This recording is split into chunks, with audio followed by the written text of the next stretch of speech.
కృపకై స్తోత్రాలు. పరలోక తండ్రి, సమయంలో ఇంతవరకు పాటల ద్వారా మీ నామాన్ని మహిమపరుస్తూ వచ్చారు. సమయంలో వాక్య భాగానికి వచ్చాం. దేవా, రాసుడు పీఠరంకులు ప్రభా గత దినాల్లో మాతో పాటు సహవాసం కొనసాగేవాడు. లోకాన్ని విడిచిపెట్టి మీ పిలుపు మేరకు వచ్చాడు. విడబడిన కుటుంబం మీరే ఈ కుటుంబాన్ని జ్ఞాపకం చేసుకుని యజమానుడిగా ప్రభా, తండ్రిగా ప్రభా మరి మీరుండి ఆదరించడానికి మీ ఆదరణకరమైన మాటలు దేవా మీరు అనుగ్రహించమని కొంత సమయము స్థానిక సంఘముగా చేరవలసిన ప్రజలను బట్టి కూడా స్తోత్రాలు. కుటుంబీకులను కూడా జ్ఞాపకం చేసుకుని దేవా నీ వాక్య సత్యమును మెరుగుటం ప్రభా, నీ వాక్యం ద్వారా మేము అందరం ఆదరించబడటం, నీ వాక్యము మా జీవితాల్లో గొప్ప నిరీక్షణ కలిగించుటకు మీరే మాతో మాట్లాడమని మేము పరిపూర్ణమైన సత్యమును ఎరిగి సత్య సముద్రమై దేవా ఈ లోకంలో మీరు మాకు ఇచ్చిన గొప్ప నిరీక్షణను బట్టి ఈ లోకంలో ఉన్నప్పుడే సంతోషించుటకు ప్రభా మీరు మా కొరకు సిద్ధపరిచిన ఆశించిన మేలును బట్టి నిరీక్షణ కలిగిన వారిని కొనసాగుతూ మీరే ఈ వాక్యము మాకు అనుగ్రహించుకుని నిలబడుతున్న మీ దాసుడు బలు బలపరచుకుని వాటికి పొరగా ఉండడం మీ మాటలను అనుగ్రహించి దేవా మీ సత్యాన్ని బయలుపరచు ప్రభా. మీరే తండ్రి ఒకరి తల్లివని ఆదరించుంటే నేను మిమ్మల్ని ఆదరించేదను. యెరూషలేములో మీరు ఆదరించబడుతున్నారు, యెరూషలేము సంఘం. కాబట్టి సంఘము ద్వారా దేవాన్ని బిడ్డలను ఆదరిస్తావు అందిస్తావు ప్రభా. కనికరించాలి ఈ కృపను కోరుకుంటూ శత్రుకారం లయపరచుకుని యేసు పరిశుద్ధ నామమున ప్రార్థించి పెడుతున్నాము తండ్రి.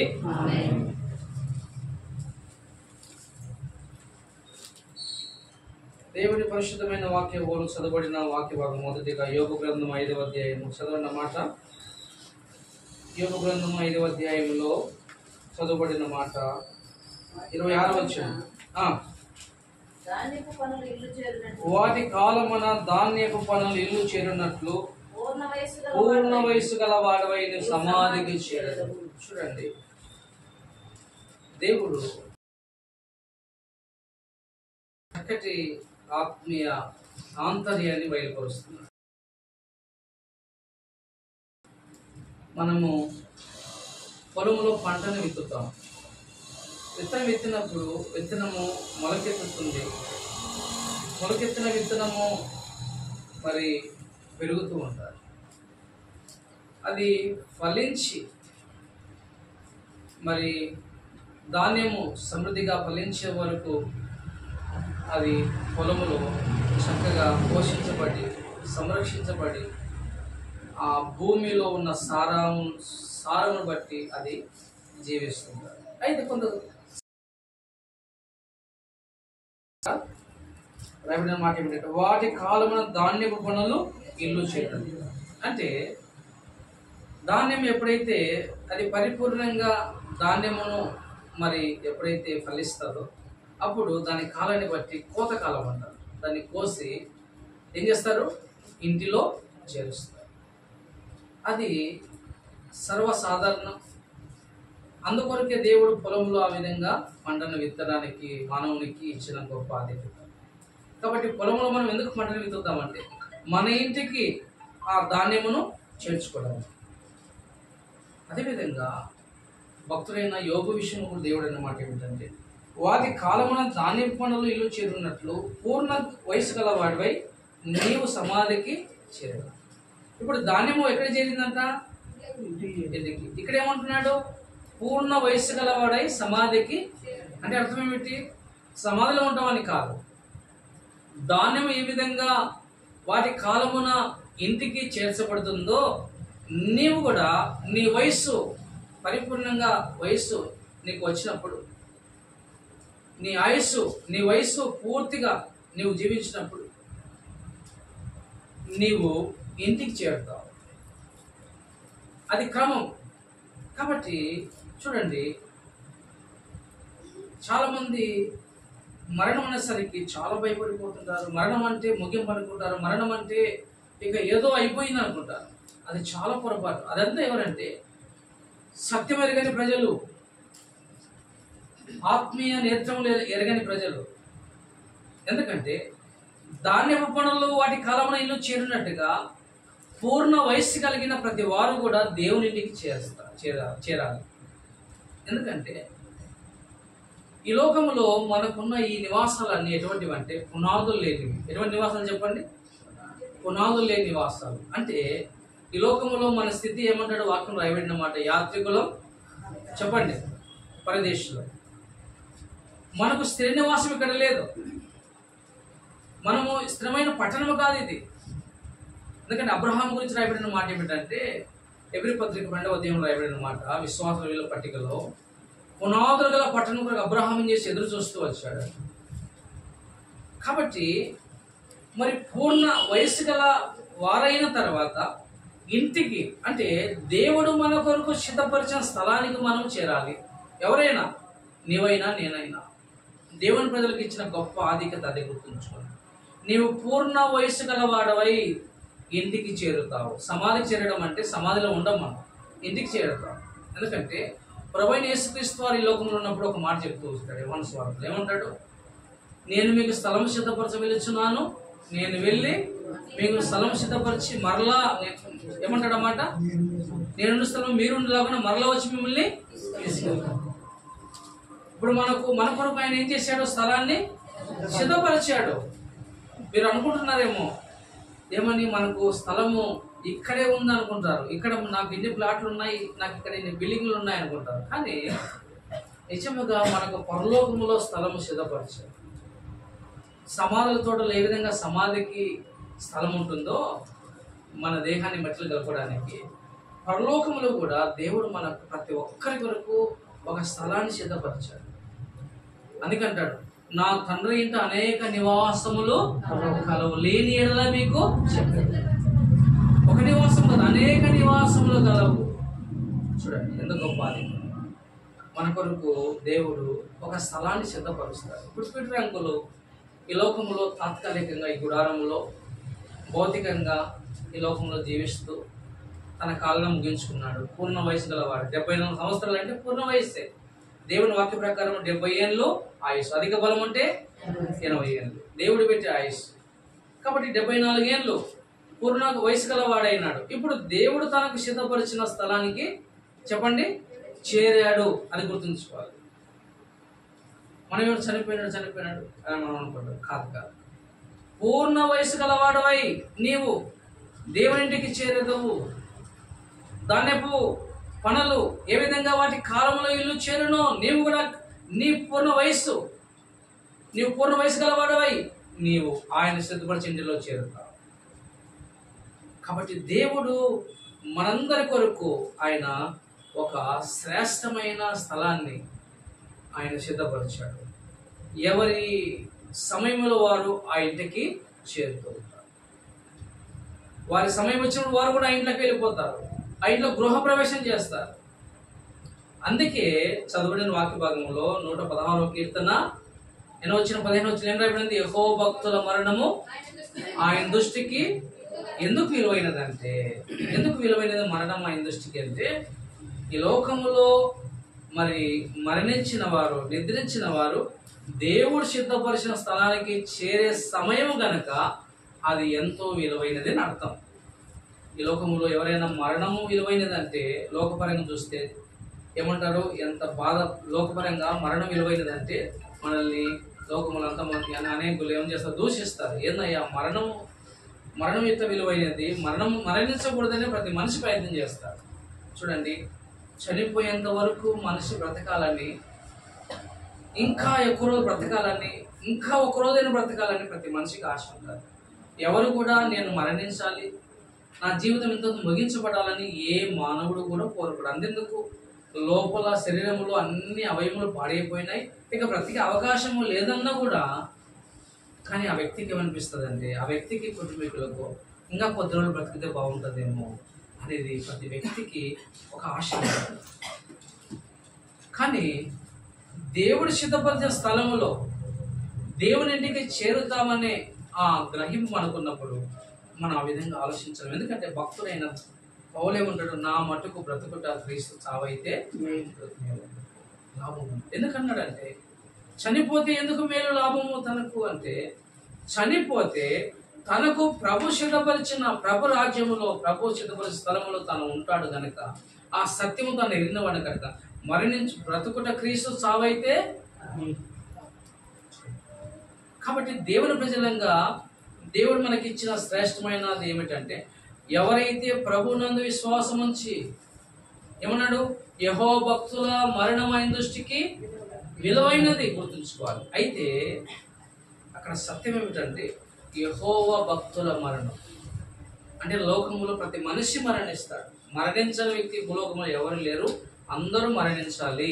అయితే ఏ మరణము విలువైనది అంటే భక్తుల మరణం. చెప్పండి, ఏ మరణం? భక్తుల. అందరి మరణం కాదు, యెహోవా భక్తుల మరణం ఆయన దృష్టికి విలువైనది అన్నాడు. అంటే ఒక భక్తిపరుడు మరణిస్తే అది ఎంత విలువైనది. అయితే భక్తిహీనుడు మరణిస్తే భయంకరం, భక్తుడు మరణిస్తే విలువైనది. కాబట్టి మరణించక మునుపు మనము భక్తులమై మరణించాలి. భక్తులము కాకుండా మరణిస్తే అది చాలా భయంకరం. అందుకే హెచ్కేల్ ఒక మాట అంటాడు, ఏమంటాడు చూడండి, ఇక్కడేమో భక్తుల మరణం విలువైనది అంటాడు.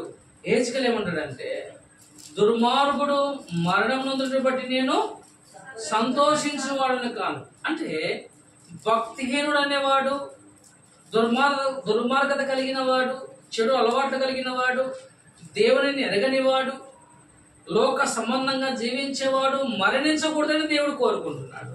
కానీ భక్తుడు మరణించాలని కోరుకుంటున్నాడు. భక్తుడు మరణించాలంట, దుర్మార్గుడు మరణించకూడదు. వాడు మరణించిన బట్టి నేను సంతోషించేవాడుని కానీ వాడు బ్రతకాలంటాడు.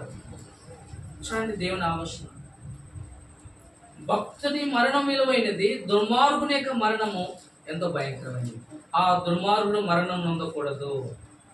భక్తుడు మరణం నొందితే అది ఎంతో ప్రశస్తమైనది, ఎంతో శ్రేష్టమైనది. కానీ భక్తిహీనుడు మరణిస్తే అది బాధకరం. ఎందుకంటే చూడండి, మనం ఒక యేసుక్రీస్తు యేసుక్రీస్తు వారు ఒకటి చెప్పాడు. ఈ లోకంలో ఉన్నప్పుడు ఎవరిద్దరు చనిపోయారు చెప్పండి, ఎవరెవరు? పేద లాజరు, ధనవంతుడు. చూడండి, లాజరు ఎవరు? లాజరు ఎవరండి? దేవుని యందు విశ్వాసం కలిగిన వాడు, భయభక్తులు కలిగిన వాడు. ధనవంతుడు ఎవరు? భక్తిహీనుడు. భక్తి లేదు అంటే తనకున్న ధనాన్ని బట్టి తిని తాగి సుఖించి లోకములో సంతోషించి ధనవంతుడుగా చలమనవుతూ లోకములో సుఖభోగాలతో ఎంతో ఆనందించి దేవుని ఎరగక, దేవుని యందు భయభక్తులు జీవించక తన జీవితాన్ని ఈ లోక సంబంధమైన సంతోషాన్ని, ఆనందాన్ని కలిగి జీవించే వ్యక్తిత్వం కలిగిన వాడు ధనవంతుడు. కానీ ధనవంతుని యొక్క బల్ల కింద పడిన ముక్కలు ఏరుకొని దేవుని యందు భయభక్తులు కలిగి పేద లాజరుగా ఈ లోకంలో జీవిస్తూ దేవుని యందు భయభక్తులు కలిగిన జీవితం జీవిస్తూ తన జీవితాన్ని ముగించుకున్నాడు. ధనవంతుడు పాతిపెట్టబడ్డాడు, లాజరు పాతిపెట్టబడ్డాడు. కానీ ధనవంతుడు ఎక్కడున్నాడు? ఇప్పుడు నరక యాతనలో ఉన్నాడు. పేద లాజరు ఎక్కడున్నాడు? అబ్రహాము యొక్క. అంటే దేవుడు అదే, అందుకే దుర్మార్గుడు వాడు మరణం నొందకూడదు. భక్తిపరుడు, భక్తుడు మరణం నొందుట మంచిదే. కాబట్టి దేవుని ప్రజలంగా మరణించక మునిపే, మరణము రాకమునిపే మన మరణము భక్తిలో మరణించాలా, భక్తిహీనతో మరణించాలనేది మనమే నిర్ణయించుకోవాలి. ఒక వ్యక్తి ఈ లోకములో భక్తిహీనుడుగా ఉండి మరణిస్తే ఆ మరణము ఎంత భయంకరమైనదంటే అది చాలా భయంకరమైనది. అది ఆరని అగ్ని, అది నిత్య శిక్ష. అందుకే వాని దుర్మార్గతను బట్టి వాడు నశించిపోవడం, నరకానికి వెళ్ళటానికి ఇష్టం లేదు. వాడు బ్రతకాలి, వాడు మారు మనసు పొందాలి, రక్షణ పొందాలి, వాడు సత్యం ఎరగాలి, వాడు రెండవ మరణం తప్పించుకోవాలి అనేది దేవుని యొక్క సంకల్పం. కానీ ఈనాడు అనేకులు మరణము ఎంత తేలికగా మరణం పొందుతున్నారంటే అంత తేలికగా మరణం పొందుతున్నారు. కానీ చాలామంది భక్తిహీనత కలిగి మరణిస్తున్నారు. ఆ మరణము చాలా భయంకరమైనది.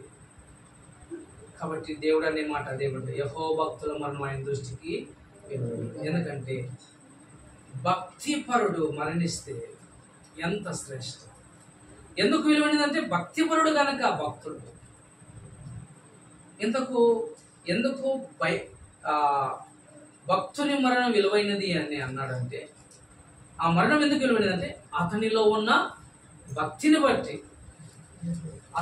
భక్తిని బట్టి ఆ మరణం ఎంతో విలువైనది. అందుకే లాజరు చనిపోయినప్పుడు దేవదూతల చేత లాజర్ని కొనిపోతూ వచ్చారు.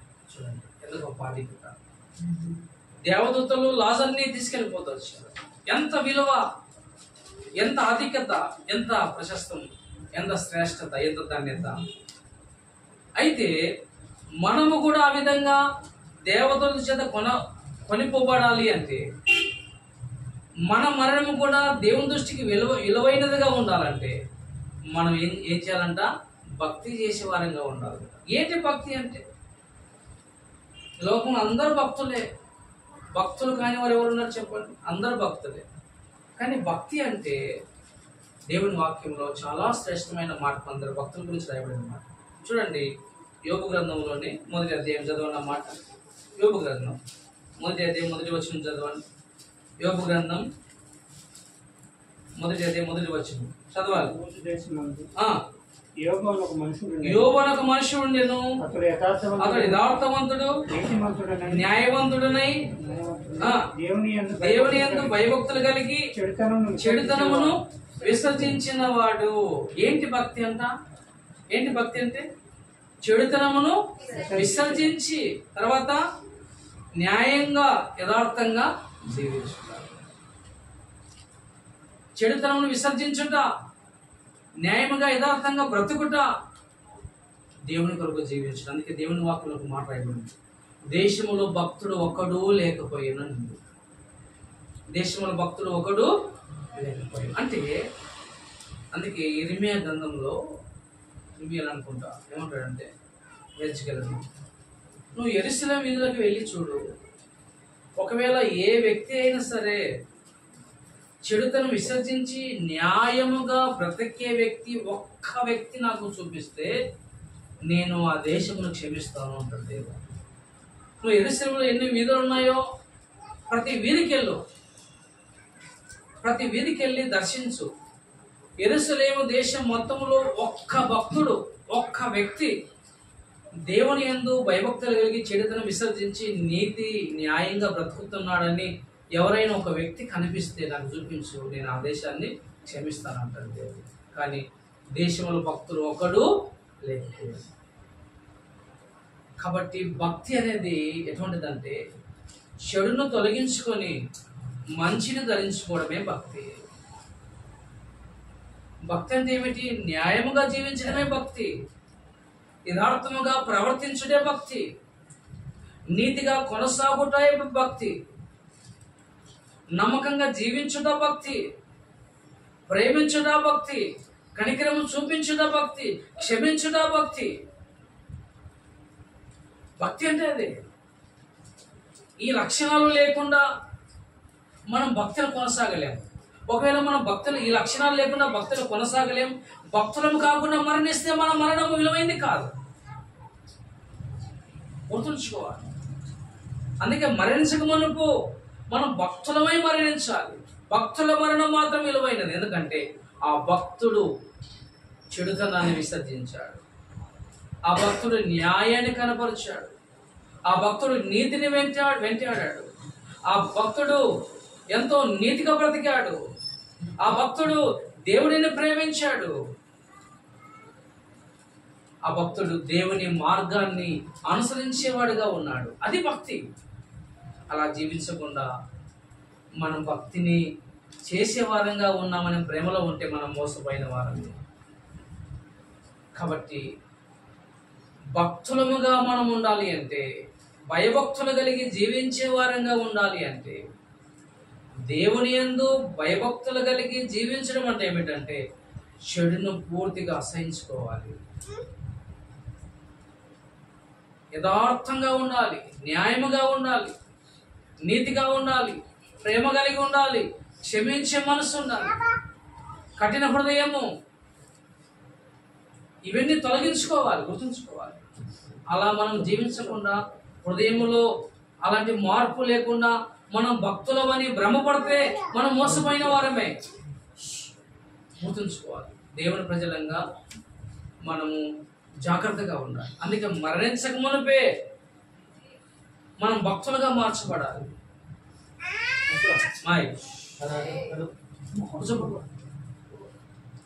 మరణించక మునిపే మనము దేవుని యందు పరిపూర్ణమైన విశ్వాసం కలిగిన వారంగా ఉండాలి. దేవుడు ఏం కోరుకుంటున్నాడంటే, ఒక మాట చదవండి చూడండి. దేవుని వాక్యములో దేవుడు మనలో కోరుకునేది ఏమిటంటే, మన ఆస్తి, అంతస్తు, ఐశ్వర్యము అవన్నీ దేవుడు మనలో నుంచి చూడండి, మన దగ్గర ఆయన ఏమీ కోరుకోవట్లేదు.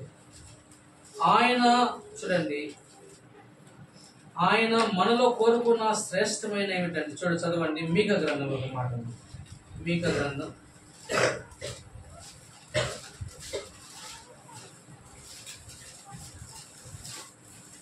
చూడండి. మీకా గ్రంథంలో 6వ అధ్యాయము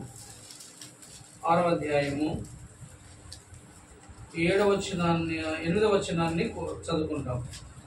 మీకా గ్రంథము 6:8 వచనం. మనుషుడా, ఏది ఉత్తమం అది నీకు తెలియజేయబడి ఉన్నది.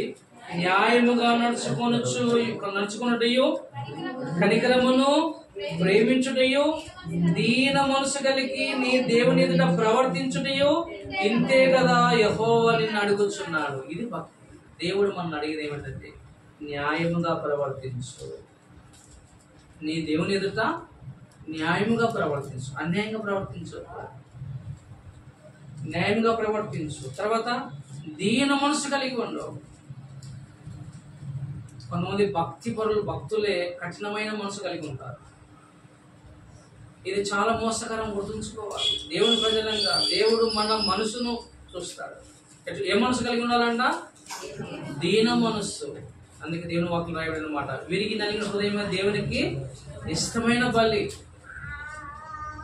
భక్తుడు అంటే ఎవరంటే, దీన మనసు కలిగిన వాడు, న్యాయమును ప్రేమించేవాడు, దేవుని ఎదుట సరిగా ప్రవర్తించేవాడు. మనం కఠినంగా ఉండి ప్రేమించక, మనం మన తోచినట్టుగా మనం జీవించి మనం భక్తులము అనుకుంటే అది ఎంతో ప్రమాదకరం, అది ఎంతో మోసపడతాం. ఒక్కో దినాన మనం మోసపోతాం. దేవుని ప్రజలంగా మనం గుర్తెరగాలి. చూడండి, యెహోవా భక్తుల మరణం మాత్రం విలువైనది. కాబట్టి మనం మరణము విలువైనదిగా ఉండాలి అంటే, మనం మరణము ఘనముగా ఎంచబడాలి అంటే, మన దానపు పనులు దాని కాలమున ఇంటికి చేరినట్టుగా మనము దేవుని ఇంటికి చేరాలి అంటే, మనము దేవుని ఎదుట సరైన ప్రవర్తించాలి. అందుకే రాయబడిన మాట, నీ ప్రవర్తన అంతటితో అంధకారానికి ఒప్పుకోమని రాయబడి వచ్చింది. అంటే దేవుని యొక్క చిత్తానికి లోబడి, దేవుడిని ప్రేమించి, దేవుడు ఆజ్ఞాపించిన ఆజ్ఞలు గైకొని దేవునికి ఇష్టమైన జీవితాన్ని జీవించాలి. అందుకే దేవుని వాక్యం రాయబడిన మాట ఏమిటంటే, భూమి మీద భక్తులే శ్రేష్ఠులు, వారే కేవలము ఇష్టలు. ఎవరు ఇష్టమంట దేవునికి? ఎవరు ఇష్టమంట? భక్తులు ఇష్టమంట, అందరు కాదు. ఈనాడు క్రైస్తవ పేర్లు కలిగిన వారు మనం ఉంటాం, క్రైస్తవ పేర్లు పెట్టుకుంటాం, కానీ భక్తి ఉండదు. ఏముండదండి? భక్తి లేదు. ఇప్పుడు యోహాను పేరు పెడతారు అనుకో, యోహాను అనే పేరు ఆ దినాన్ని ఎందుకు పెట్టబడుతూ వచ్చిందంటే, యోహాను అనే పేరుకు తగ్గట్టు ఆయన జీవితాన్ని బట్టి పేరు పెట్టారు. దేవుడు పాత నిబంధన కాలంలో, కొత్త నిబంధన కాలంలో భక్తులకు పేర్లు ఎందుకు ఇస్తూ వచ్చారంటే, అతని యొక్క జీవిత విధానం, అతని ప్రవర్తన, అతడు ఈ లోకంలో పుట్టిన ఉద్దేశాన్ని బట్టి దానికి పేరు పెట్టబడుతూ వచ్చింది. ఈనాడు మనం పేర్లు పెట్టుకుంటాము కానీ పేరుకు తగ్గట్టు జీవితం ఉండదు. గుర్తుంచుకోవాలి, భూమి మీద భక్తులే శ్రేష్ఠులు, వారే కేవలం ఇష్టలు. నువ్వు భక్తి లేకుంటే దేవునికి ఎన్నడూ కూడా ఇష్టముగా ఉండవు. దేవుడు ఎవరిని ఇష్టపడతాడంటే భక్తుని ఇష్టపడతాడు. అందుకే ఆయన భూమి మీద భక్తులు శ్రేష్ఠులు, వారు కేవలం ఇష్టలు కనుకనే భక్తుని యొక్క మరణం విలువైనదిగా ఎందుకన్నాడంటే, తనకి ఇష్టమైన వాళ్ళని ఏం చేస్తాడు? ఆయన పిలుస్తాడు. దేవుని వాక్యం రాయబడిన మాట ఏమిటంటే, ఆయన కొండ మీద కూర్చొని తనకు ఇష్టమైన వారి పిలువగా వారు ఆయన ఎద్దకు వచ్చి. కాబట్టి దేవుడు చూడండి, ఎవరు ఎవరు తనకి ఇష్టమవుతారో వారిని ఆయన పిలుచుకుంటాడు. ఇష్టమైన వారిని ఆయన తన దగ్గర చేర్చుకుంటాడు. ఇష్టమైన వారిని ఆయన అప్పుడు చేర్చుకుంటారు. ఎవరి ఇష్టలు? భక్తులే. ఏంటి భక్తి? దేవుని ఎదుట న్యాయముగా యథార్థంగా ప్రవర్తించుట, నీతిగా బ్రతుకుట, సహవాసము చేయుట, ఎదుటివారిని ప్రేమించుట, దేవుని మహిమ కొరకు జీవించుట, దేవుని నామాన్ని గణపరచుట. ఇదంతా లేకుండా మనం ఏదో భక్తి చేస్తున్నాము, మనం ఏదో దేవుని బిడ్డలము, మనం ఏదో సహవాసం కలిగి ఉన్నామంటే అదొక భ్రమ. ఎందుకంటే దేవుడు కోరుకున్న భక్తి మనలో ఉండాలి, మన సొంత ఆలోచన కాదు.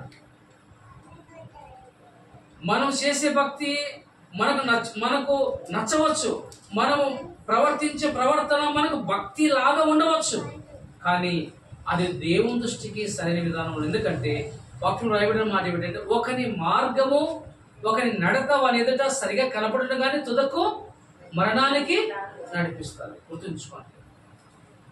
నీ ప్రవర్తన, నీ మాటలు, నీ ఆలోచనలు, నీ భక్తి నీకు బాగానే ఉండవచ్చు. నువ్వు భక్తులుగా చలామణిగా అవ్వచ్చు. నీ మనసులో నేను భక్తి కలిగి ఉన్నాను అనుకోవచ్చు, కానీ నీ భక్తి దేవుడు మెచ్చాలి. అందుకే ప్రభు మెచ్చిన వాడే గొప్పవాడు. మనల్ని మనం మెచ్చుకోకూడదు, ప్రభు మెచ్చాలి. ప్రభు చేత యోగ్యులంగా ఉండాలి. అలా ప్రభు చేత మనం మెప్పించబడాలి అంటే, యోగ్యులంగా ఉండాలంటే మనం ప్రభు కోరుకున్న జీవితం మనలో ఉండాలి. కాబట్టి మధ్య రాత్రి వేళలో జ్ఞాపకం చేసుకున్నాం, దేవుని ప్రజలంగా దేవుడు మనకు సిద్ధపరిచిన శ్రేష్టమైన స్థలం మనకుంది. ఆ స్థలంలో చేరాలి అంటే ఈ లోకంలో ఉన్నప్పుడే మనం భక్తులముగా కొనసాగాలి. ఈ లోకంలో ఉన్నప్పుడే ఆయనతో పరిపూర్ణమైన విశ్వాసం కలిగిన వారంగా ఉండాలి. ఈ లోకంలో ఉండగానే ఆయనను ప్రేమించే వారంగా ఉండాలి. ఈ లోకంలో ఉండగానే ఆయనను విశ్వసించిన వారంగా ఉండాలి. ఈ లోకంలో ఉండగానే ఆయన మనకు సిద్ధపరిచి నిర్దేశించిన మార్గంలో నడవాలి. ఈ లోకంలో ఉండగానే ఆయనతో మనకు చక్కటి సహవాసం కలిగి ఉండాలి. ఈ లోకంలో ఉండగానే ఆయన అడుగు జాడలు నడవాలి.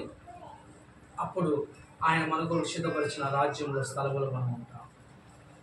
కాబట్టి భక్తి అనేది దేవుడు చూస్తాడు.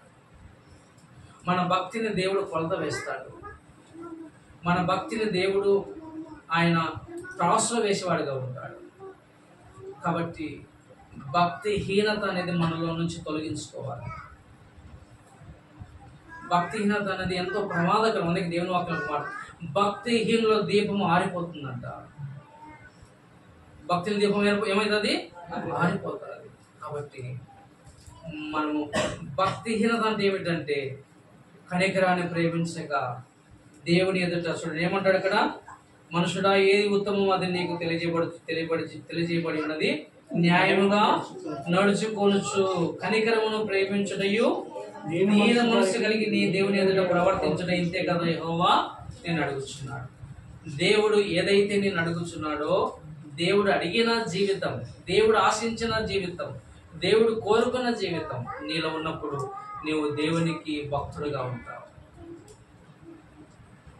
కాబట్టి భక్తుల జీవితాలలో దేవుడు సిద్ధపరిచిన మేలు, సిద్ధపరిచిన రాజ్యం ఎంత ప్రశస్తమైనదంటే, ఎంత అద్భుతమైనదంటే, ఎంత ఆశ్చర్యమైనదంటే అంత గొప్పది. పీటరంకులు ఒకవేళ ఈ లోకంలో ఈ భౌతికమైన ఇంటిలో జీవించేవాడు, ఈ ఇంటి గురించి మాట్లాడేవాడు, ఈ గోడలు చాలా సైజు పెద్దవి అని చాలా చెప్పేవాడు. కానీ దేవుడు మన కొరకు నిర్మించిన గృహం ఎట్లుంటుందంట తెలుసా? ఒక జోజి నిండిన ఆయన పాట పాడాడు, బంగారు వీధులు శృంగారంగా తిరుగుతామంట. బంగారు వీధులు ఒక్కొక్కరికి సిద్ధపరిచిన ఆ శ్రేష్టమైన స్థలం ఎటువంటిదంట. ఎందుకంటే ప్రకటన గ్రంథంలో దేవుడు సింహాసనాసనైనప్పుడు ఆ సింహాసనాన్ని వర్ణిస్తారు భక్తుడు, అంత అద్భుతంగా ఉంటుంది. కాబట్టి ఆ దేవుని సింహాసనము, ఆసీనుల దేవుని సింహాసనం మధ్యలో మనం కూడా దేవుని రాజ్యములో ప్రశస్తమైన రత్నములతో, బంగారుతో దేవుడు మనకు సిద్ధపరిచిన ఆ శ్రేష్టమైన నగరు, ఆ నివాసాలు ఎంత గొప్పవంటే అంత గొప్ప. అందుకే ఒక మాట రాయబడి వచ్చింది. ఏమిటంటే చదవండి, తెస్సలోనికీయులకు రాసిన పత్రిక, నేను ముగిస్తాను. మొదటి తెస్సలోనికీయులకు రాసిన పత్రిక 4వ అధ్యాయం 13వ వచనం చదవండి. మొదటి తెస్సలోనికీయులకు రాసిన పత్రిక 4:13. సహోదరులారా, నిరీక్షణ లేని ఇతరుల వలె మీరు దుఃఖపడకునే నిమిత్తం నిద్రించుతున్న వారిని గురించి మీకు తెలియజేయకుండా మాకు ఇష్టము లేదు. చూడండి ఏం రాయబడింది అక్కడ? నిరీక్షణ లేని ఇతరుల వల్ల మీరు దుఃఖపడకునే నిమిత్తము నిద్రించిన వారి గురించి మీకు తెలియజేయాలి. నిద్రించిన వారు ప్రభు వారిని వెంట పెట్టుకొని వస్తాడు. ప్రభు వారికి సిద్ధపరిచిన రాజ్యంలో వాళ్ళు ఉంటారు. కాబట్టి మీరు వారి గురించి దుఃఖపడద్దు. లోకములో నిరీక్షణ లేని వారు ఉన్నారు, లోకంలో రక్షణ లేని వారు ఉన్నారు, మారుమనసు లేని వారు ఉన్నారు, పాపక్షమము లేని వారు ఉన్నారు, ప్రభు నెరగని వారు ఉన్నారు. వారికి నిరీక్షణ లేదు. నువ్వు ప్రభు నెరిగావు, నువ్వు సహవాసం కలిగి ఉన్నావు, నువ్వు దేవుని బిడ్డవు, వాక్యం తెలుసు, దేవునితో సహవాసం చేసావు, అయితే నీకు ఒక నిరీక్షణ ఉంది. ఏంది? ప్రభు వస్తాడు, ప్రభుత్వం నిన్ను ఆయన వెంట పెట్టుకుని వస్తాడు. ఒకనాడు అందరం సజీవులంగా నిలుచున్న మనము ప్రభుని నిలిచిన అందరం కలుసుకునే ఒక దినం ఉంది. ఈ నిరీక్షణ దేవుడు మనకి ఇచ్చాడు. కాబట్టి రాత్రి వేళలో దేవుని ప్రజలకు ఇచ్చిన శ్రేష్టమైన గొప్ప నిరీక్షణ ఏమిటంటే ఇది. ఒక దినాన పీటనంకుల్ని కూడా మనము చూస్తాం, ఒక దినాన కలుసుకుంటాం, అందరము కలుసుకుంటాం. సజీవులమైన మనము ప్రభుని నిలిచిన వారందరూ కలిసి ఒక సమూహంగా మనం కలుసుకుంటాం. దేవుని యొక్క స్వరూపతలో, దేవుని పోలికలు మనం ఆ దినాన సంతోషిస్తాం. ఇంత గొప్ప నిరీక్షణ దేవుని పిల్లలకు దేవుడు అనుగ్రహిస్తూ వచ్చాడు. కాబట్టి అయితే ఈ నిరీక్షణ మన జీవితంలో మనకు ఉండాలి అంటే, ప్రభుతో మనం సజీవమై లేపబడాలి అంటే, మనం ప్రభునందు నిద్రించాలి. ప్రభునందు నిద్రించాలి అంటే అంతకంటే ముందు ప్రభునందు భయభక్తులు కలిగి జీవించాలి. ప్రభునందు భయభక్తులు జీవించి భక్తిలో కొనసాగినప్పుడు ప్రభునందు నిద్రించిన వారంగా ఉంటాం. ఒక దినాన్ని నిద్రించిన వాడు ఏ విధంగా లేపబడతాడు, ఆ విధంగా లేపబడతాం. మనకు సిద్ధపరిచిన రాజ్యంలో మనం ఉంటాం. కాబట్టి వీటన్నిటికీ మూలం ఏమిటంటే, భూలోకములో నీవు జీవించే నీ జీవితము చాలా ప్రామాణికము. నువ్వు ఎలా జీవిస్తున్నావు? వీటంలో కాలం అయిపోయింది, ఆయన ముగించుకున్నాడు. అయితే మిగిలిన మన పరిస్థితి ఏమిటి? నీ కూడా ఒక దిన మరణం ఉంది. అయితే మరణిస్తావా, ప్రభుని నిద్రిస్తావా? భక్తుల మరణం విలువైనది. భక్తిహీనుడు చనిపోకూడదు అంటున్నాడు. ఎందుకంటే చనిపోతే వాడు ప్రమాదకరమైన స్థలానికి వెళ్ళిపోతాడు. ఎంతో భయంకరమైన అగ్ని ఉందని దేవుడు కోరుకుంటున్నాడు. అయ్యా, నువ్వు భక్తిహీనుడిగా ఉన్నావు, నువ్వు మరణించకూడదు. నువ్వు భక్తుడవా, నీ మరణం విలువైనది. మరణిస్తే నీకు శ్రేష్ఠ నిరీక్షణ ఉంది. కాబట్టి సజీవులుగా నిలుచున్న మన స్థితి మనం జ్ఞాపకం చేసుకోవాలి. మన భక్తులమా లేకుంటే భక్తిహీనులమా? భక్తి అంటే ఏమిటి మనం చూసుకోవచ్చు. దేవునికి ఇష్టమైన రీతిలో మనం జీవిస్తాం. దేవుని ప్రేమించే వారంగా ఉండాలి. దేవుని మహిమ కొరకు జీవించాలి. మన నడవడికను బట్టి దేవుని నామం మహిమపరచబడాలి. మన భక్తి ఇతరులకు ఆదర్శంగా ఉండాలి. ఈ యోబు భక్తుని యొక్క భక్తి గురించి ఎవరు సాక్ష్యం చెప్తారు చెప్పండి? ఎవరు చెప్తారు సాక్ష్యం చెప్పండి? ఎవరు చెప్పారు? సాక్షాత్తు దేవుడే సాక్ష్యం చెప్తాడు. ఏమంటాడు చూడండి, ఆ మాట చదువుకుంటా. ఈ భక్తిపరుడు యొక్క సాక్ష్యము మనుషులు చెప్పట్లేదు, దేవుడే సాతానుతో అంటున్నాడు. ఏమంటున్నాడు? యోబు గ్రంథం 1వ అధ్యాయంలో చదవని మాట చదవండి. యోబు గ్రంథము చూడండి, మాట 8వ వచనం చదవండి. మొదటి 8వ వచనం. నీవు నా సేవకుడైన యోబు సంగతి ఆలోచించినవా? అతడు యథార్థవంతుడును న్యాయవంతుడునై దేవుని యందు భయభక్తులు కలిగి చెడుతను విసర్జించిన వాడు భూమి మీద అతని వంటి వాడు ఎవడు లేడు అని దేవుడే యోబు గురించి సాక్ష్యం చెప్తున్నాడు. ఎంత గొప్ప ధన్యత! సాక్షాత్తు దేవుడే ఒక వ్యక్తి గురించి అతని వంటి వాడు ఎవడు లేడు, అతడు నా యందు భయభక్తులు కలిగిన వాడు, చెడుతను విసర్జించిన వాడు, న్యాయంగా ప్రవర్తించేవాడిని దేవుడు సాక్ష్యం చెప్తుంటే ఎంత గొప్ప ధన్యత! కాబట్టి ఒక భక్తుని జీవితము ఒక సాక్ష్యం కలిగిందిగా ఉండాలి.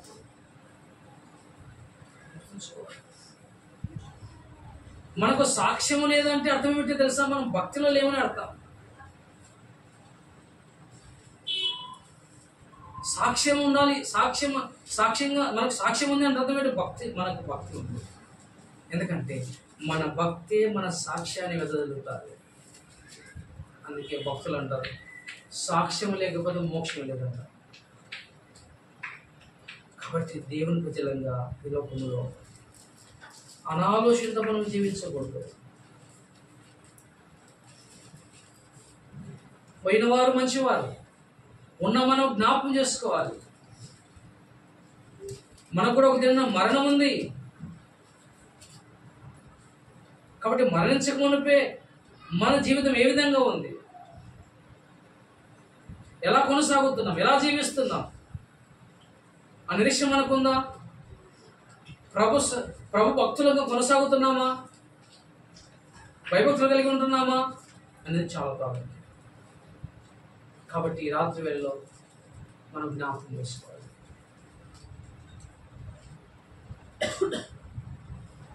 ప్రత్యేక కాలం ముగింపు వరకు ప్రభుతో చక్కటి సహవాసం మనం కలిగి ఉండాలి. ప్రభుతో సహవాసం మనకు ఉండాలి. దేవుని వాక్యములతో ప్రార్థనతో సహవాసం ఉండాలి. అలా చివరి వరకు మన విశ్వాసాన్ని కాపాడుకోవాలి. చివరి వరకు మనం ప్రభుతో చక్కటి సహవాసం కలిగి ఉండాలి. అలా లేకపోతే మనం భక్తిని అయిపోతాం. కాబట్టి జ్ఞాపకం చేసుకోవాలి. ఈనాడు మరి ఇతరులు కూడా నేను గమనించాను, చివరి దినాల్లో మరి ఆంటీ అంకుల్ ఇద్దరు కూర్చొని వాక్యం చదువుకొని ప్రార్థన చేసుకునేవారు. అలా తన ముగింపులో, ప్రారంభంలో ఎలా ఉన్నాడో తెలియదు కానీ ముగింపులో తాను దేవుని దగ్గరికి వచ్చి వాక్యం అత్తుకొని వాక్యం ప్రేమించి కుటుంబ ప్రార్థనలో సహవాసంలో ఆయన కొనసాగించాడు. మందిరానికి రావాలని ఆశ కలిగి ఉంటూ వచ్చాడు. చాలాసార్లు ప్రార్థన చేస్తున్నారు పాస్టర్ గారు అని అడిగేవాడు. కాబట్టి ఆయన ముగింపు, ఆయన సమయం అయిపోయింది. చివరి దినాల్లో ఆయన కార్యాంతము కంటే ఆరంభం కంటే కార్యాంతము వేరు భయపడవచ్చు. ముగింపులో తాను దేవుని ఎందు భయభక్తులు కలిగి కొనసాగుతూ వచ్చాడు. మనకు అటువంటి అవకాశం రాకపోవచ్చు. ఎందుకంటే రేపు ఏమి సంభవించో మనకు తెలియదు.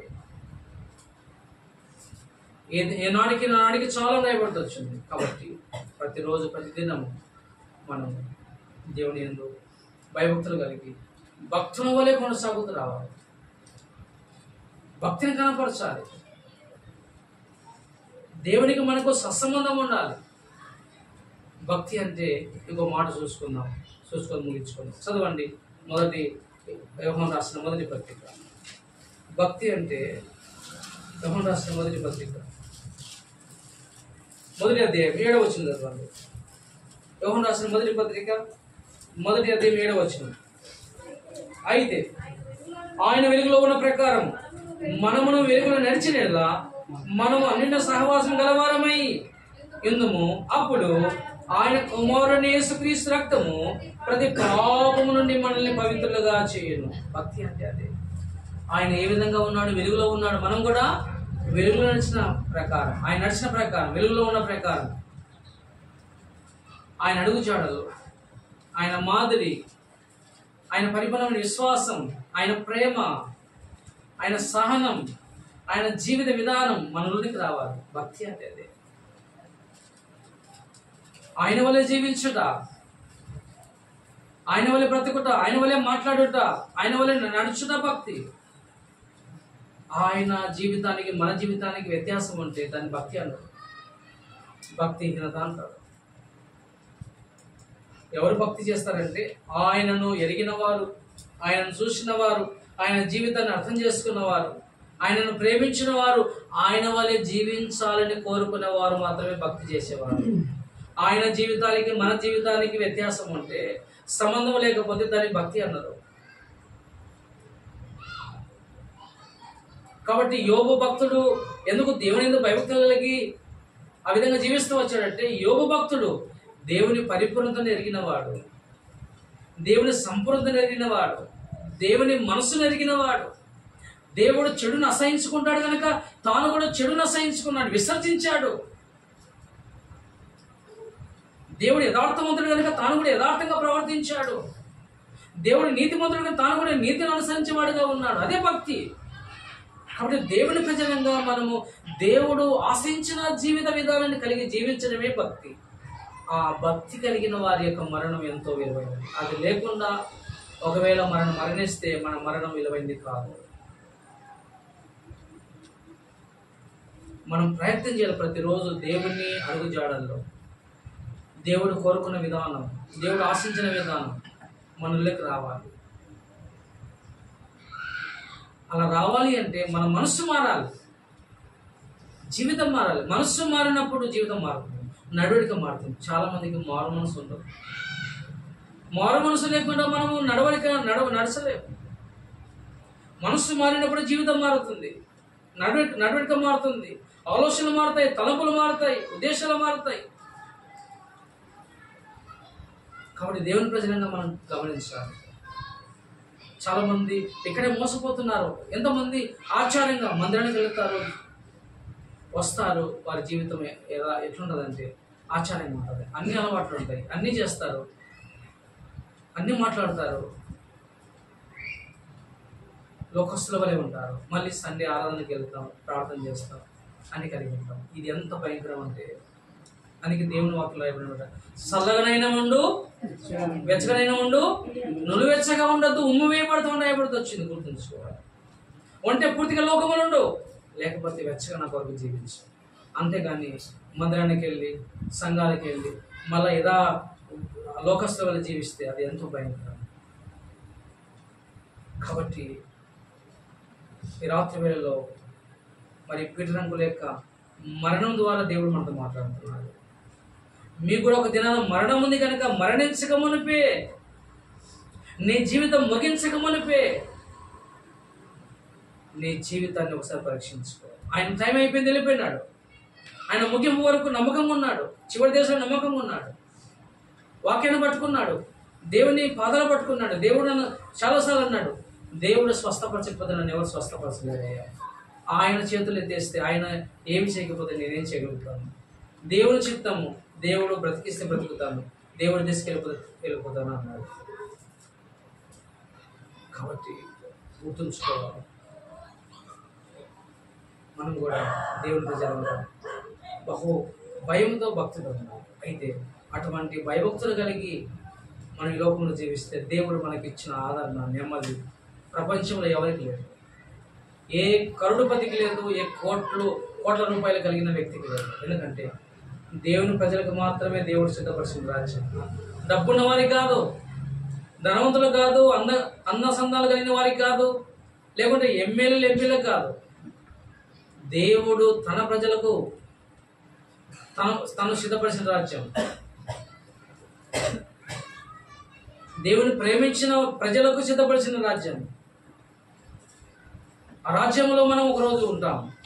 ఆ నిరీక్షణ మనకు ఉంది.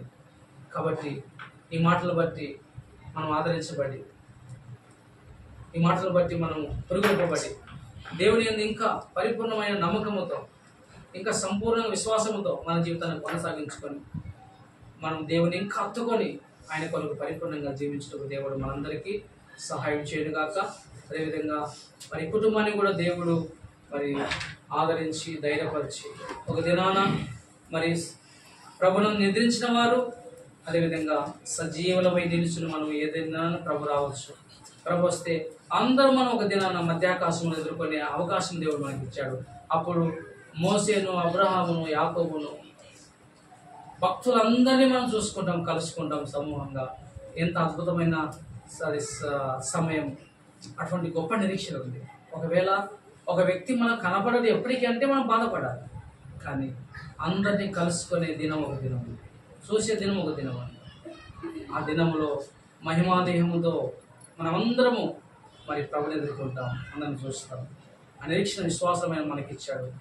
అదేవిధంగా ఈ కుటుంబాన్ని కూడా ఆ విధంగా ఇచ్చారు. కనుక ఆ మాటను బట్టి మనం ధైర్యంగా, నిరీక్షణ కలిగి, ఆదరణ కలిగి, నెమ్మది కలిగి, ప్రభువుకు కృతజ్ఞత కలిగి జీవించే వారంగా ఆ విధంగా ఉండాలి. అట్లా కృప దేవుడు గృహానికి అనుగ్రహించారు.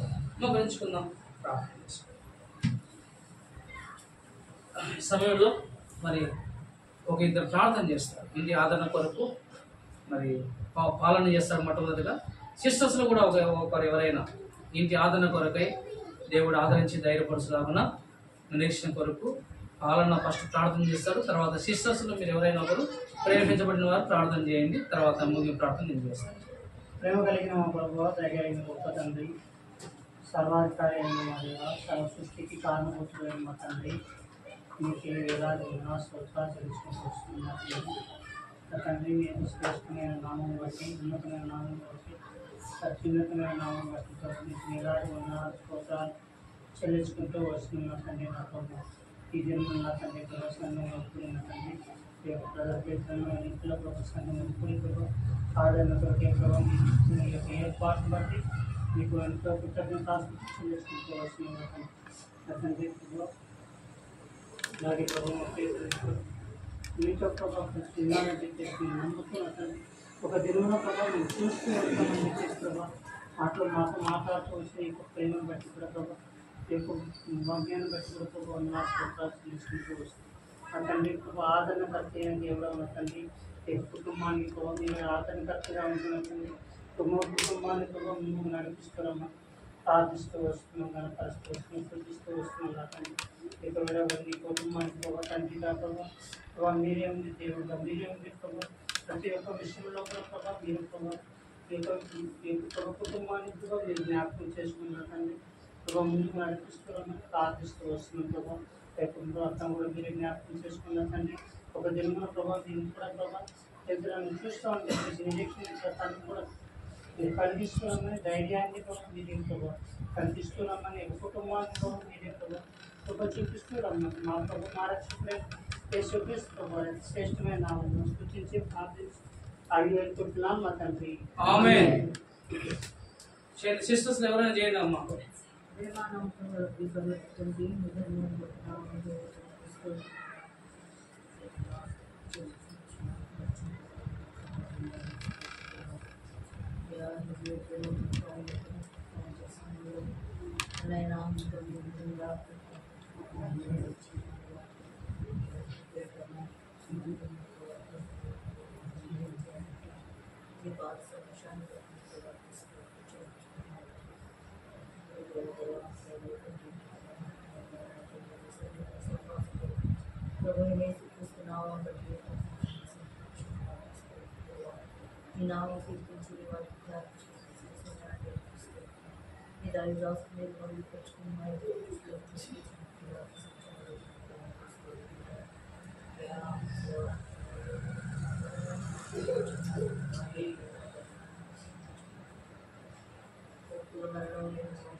దేవాని యొక్క సమక్షంలో నిలిచివాడు అని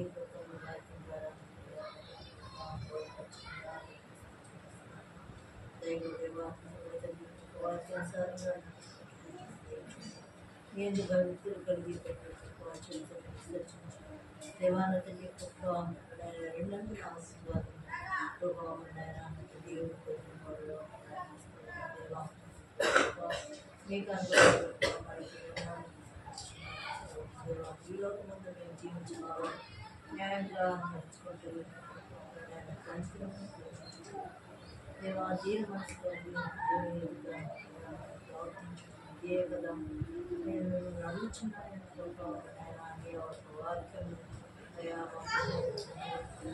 వాక్యం హెచ్చరించి ఉన్నాను. నీ ఉపదేశం బట్టి ప్రభావం మేము ఇంటికి వారిని ప్రయాణంగా రైతుగా మా యాత్ర జీవితంలో నేను గడుపు కలిగి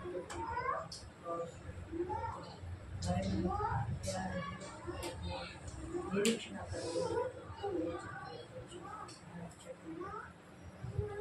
దైవ దేవా బిడ్డల కొరకు ప్రార్థిస్తున్నా మీ దాసులను ఆవిడ నాయన తల్లిదండ్రులు సాధ్యం సహాయం నేర్చుకునే ఈ లోకమందు నిపుణమైన మనసు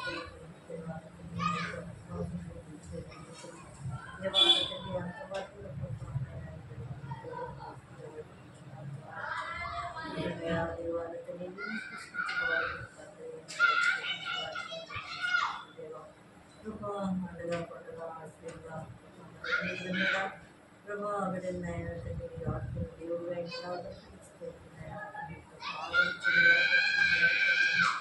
అయా ఆరోగ్యంలో అయా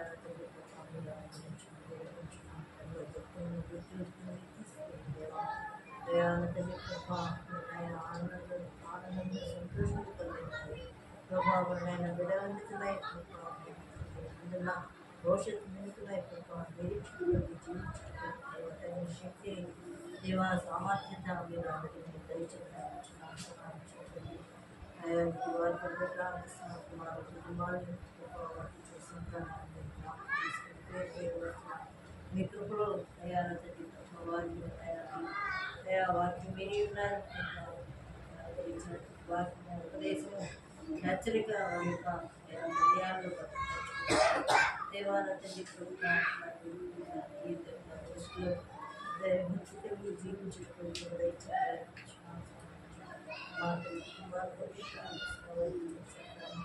కాబట్టి మీ సంతోషిస్తున్నాను రక్షింపబడిన కుటుంబాలుగా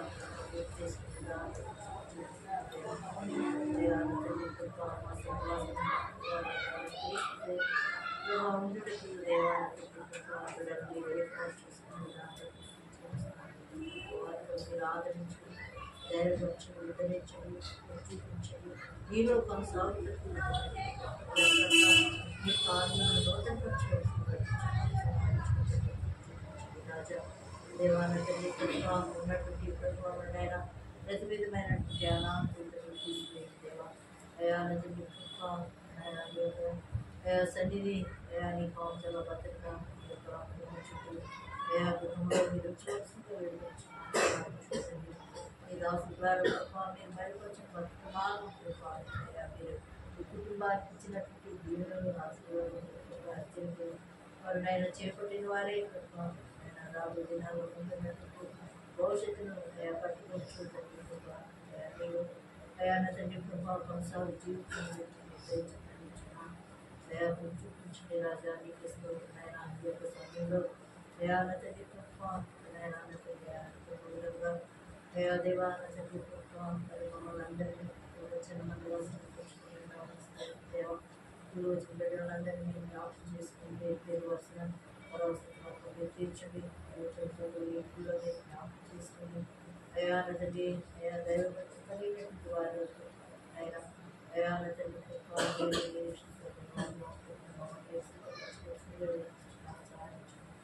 ప్రభావం ఆయన చెప్పినటువంటి దైవ దేవ ఈ నాయన తండ్రి ప్రభావం వాడుతున్న విధానం మీ సేవకు మీరు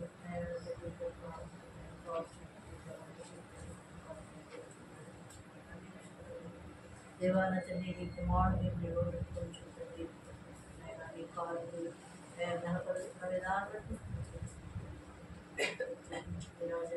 ధైర్యపరచండి దేవా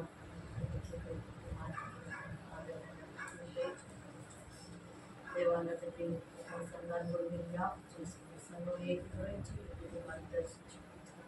సమయాన్ని బట్టి ఒకసారి మీ దైవ దాసుని భ్రమలతలో ప్రార్థన చేసుకుని ఆలోచించి దేవా తిరిగినైనా సంఘంలో సహవాసంలో దేవా నీ యొక్క సన్నిధిలో కనబడుతుంది దేవా ఇచ్చిన సమయాన్ని బట్టి చెల్లిస్తున్నాం ఉన్నతమైన శ్రేష్టమైన నామంలో ప్రార్థిస్తున్నాం ఆమేన్. ప్రేమగల మా తండ్రి, దయగల మా ప్రభువా, స్తోత్రాలు చెల్లిస్తున్నాం. రాత్రి వేళ మరోసారి ఘనమైన నామాన్ని బట్టి స్తుతిస్తూ ఆరాధిస్తున్నాం తండ్రి. శాలేము సంఘ సహవాస స్తోత్రాలు మన భాగంగా ఆయన దాసులు పీఠానికి బట్టి స్తోత్రాలు. అక్కడ మనకు పిలుపొచ్చాడు దేవా. మరి బైబిల్ స్టడీ ప్రభావ కలిగి ఉండాలి. మరి కుటుంబాదన కొరకై ఇంట్లో ప్రభావ కొంత సమయం మేము వాక్యం ప్రార్థన పాడడం ద్వారా కుటుంబాదన కొరకై మేము సమకూర్చబడటకు మీరు అనుగ్రహించిన కృప కొరకై స్తోత్రాలు. పురోగతిని జ్ఞాపకం చేసుకొని సమయంలో మరి ఇతర వాక్యాన్ని బట్టి ప్రార్థిస్తున్నాం దేవా. స్తోత్రాలు. మరి దాని కాలపు సమయాన్ని ధాన్యపు పనులు ఇంటికి చేరినట్టుగా పూర్ణ వయసు గల వారి సమాధి చేరుడు అన్నవాడికి వచ్చింది దేవా. మరి తమకు 74 సంవత్సరాలు ఇచ్చారు ఆయుష్. ప్రభా పరిపూర్ణ వయసు గల వాడి మరి ఇంటికి చేరుని విశ్వసిస్తున్నాం ప్రభా. చివరి దినాలలో మరి వాక్యాన్ని అందుకున్నాడు, ప్రార్థన చేసుకుంటూ వచ్చాడు దేవా. ఏదేమైనప్పటికీ మేము చూస్తూ వచ్చాము, జ్ఞాపకం చేసుకుని దేవా. యెహోవా భక్తులు మనం ఆయన దృష్టిలో వచ్చింది ప్రభా. భక్తి అనేది విలువను తీసుకొస్తుంది కనుక ప్రభా మరి భక్తులకు ఇచ్చే నిరీక్షణ చాలా గొప్పది దేవా. మరి నిర్దేశించిన వారి గురించి మేము దుఃఖపడద్దు. మరి ప్రభువుతో ఎదుర్కొంటారు అనేబడితే వచ్చింది. సజీవంగా మనం కూడా వాళ్ళని ఎదుర్కొంటామని అనేబడితే వచ్చింది కనుక ఈ మాటలు ఈ కుటుంబానికి కావాల్సిన ఆదరణ దయచేయండి. ఆయన ప్రభా ముగింపు కాదు మరణం ప్రభా. మరణం తర్వాత జీవితం ఉంది. అది ప్రభు సన్నిధిలో ప్రభు ప్రత్యేక పరిస్థితి గొప్ప శ్రేష్టమైన జీవితం. అదే ప్రభు సిద్ధపరిచే రాజ్యం. కాబట్టి రాష్ట్ర కూడా రాజ్యంలో ఉంటాడని ఒక విశ్వాసం కలిగి మేము ప్రార్థిస్తున్నాం దేవా. మరి కుటుంబీకులు మేము కూడా ఒక దినాన్ని చూస్తామని అనుకుంటున్నాం. ఏదేమో సాయం చేయండి. కూడిన కుటుంబాన్ని ప్రభా ఆంటీ మిమ్మల్ని జ్ఞాపకం చేసు ప్రభా. ప్రభుత్వం కనికరించండి దేవా. మీరే ఆదరించండి. మీరే యజమానుడిగా, భర్తగా, తండ్రిగా ప్రభా ఆదరించి ధైర్యపరచండి ప్రభా. తన ప్రతి ఆలోచన మీరు ఉండండి. ఒంటరితనాన్ని తీసివేయండి. మీరు ఉన్నారని ధైర్యం అనుగ్రహించండి. మిమ్మల్ని హత్తుకొని జీవితం దయచేయండి ప్రభా. మీ స్తోత్రాలు. ఆంటీని ప్రేమించిన కుటుంబం దేవా. పిల్లలు, ఇద్దరు కుమారులు, కోడళ్ళు, మనవలందరూ బట్టి స్తోత్రాలు. కూతుర్లు, అల్లుళ్ళు బట్టి స్థుతిస్తున్నాం దేవా. కుటుంబాలందరినీ జ్ఞాపకం చేసుకుని ధైర్యపరచండి, ఆదరించండి. తండ్రి లేని లోటు ప్రభా తీర్చమని ప్రార్థిస్తున్నాం దేవా. మీకు స్తోత్రాలు కలిగించండి. ఇంటిలో ప్రభా మీ పరిపూర్ణమైన సంతోషం, సమాధానం, నెమ్మది తెచ్చండి దేవా. స్తోత్రం చెల్లిస్తున్నాం. పరలోక తండ్రి నీ బిడ్డలు ప్రభా మరి దైవభక్తిలో, విశ్వాసంలో కొనసాగి నిరీక్షణ కలిగిన వారై ప్రభా ప్రభుత్వం ఉన్నాడని వారు కూడా ఎరిగి దేవా. మరి ప్రభా ఏమాత్రం బాధ నొందక నీ వాక్యపు ఆదరణకు బట్టి ఆదరించబడి ధైర్యమంటూ సాయం చేయండి. ఈ విధంగా వీరు మాత్రమే కాదు, మేము సంఘముగా మేము కూడా ఆ విధంగా నిరీక్షణ కలిగి ధైర్యమంటూ సాయం చేయండి. పరలోక మీ స్తోత్రాలు. వచ్చిన ప్రజలందరూ బట్టి స్తుతిస్తున్నాం. మరోసారి నీ కుటుంబాన్ని ప్రకటన దాచుకోండి. ప్రతికి అపాయం తప్పించండి దేవా. మీ సంపూర్ణ నడిపింపు దయచేయమని ప్రార్థన చేస్తాం. ఘనత మహిమ ప్రభు మీకు ఆరోపిస్తుంది. యేసుక్రీస్తు ప్రభు వారి శ్రేష్టమైన నామంలో ప్రభు ప్రార్థించి వేడుచున్నాము తండ్రి. తండ్రి అయిన దేవుని యొక్క ప్రేమ, కుమారుడైన యేసుక్రీస్తు ప్రభు వారి కృప, పరిశుద్ధాత్మమైన సహవాసము మనకును సర్వలోక పరిశుద్ధులకు, సత్యక సంఘములకు, మరి కుటుంబానికి ఎల్లప్పుడూ సదాకాలం తోడి నడిపించబడును గాక. ఆమేన్.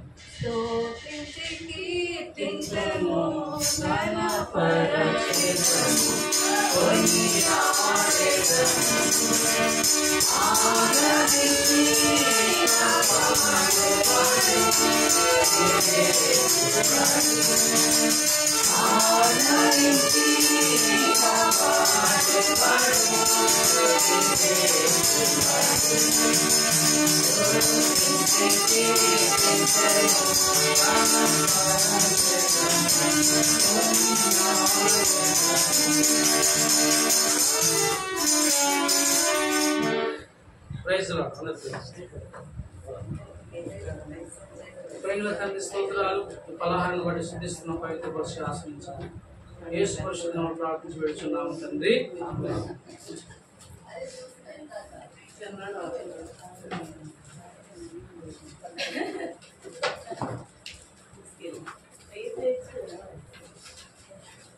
విధానం